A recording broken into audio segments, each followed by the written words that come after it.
Bem-vindos ao canal. Neste vídeo vou te mostrar como fazer uma edição de foto no aplicativo PicsArt, usando apenas a versão gratuita do editor de fotos.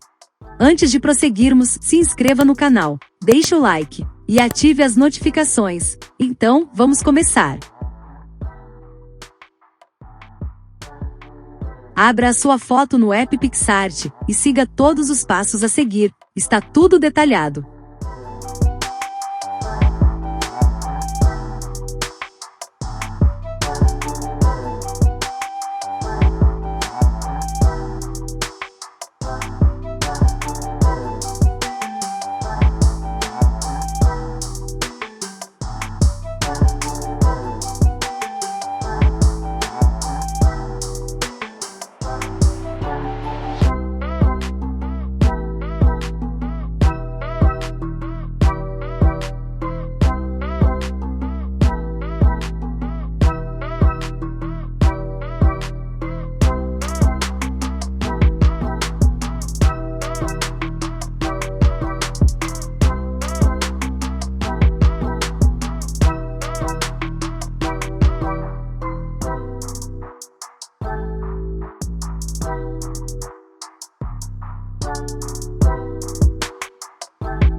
Então é isso. Se você gostou do vídeo, deixe o like. Se inscreva no canal para acompanhar nossos tutoriais. Envie o vídeo para algum amigo, pode ser que ajude ele também. Temos muitos outros vídeos aqui no canal. Até a próxima, falou, tchau, tchau.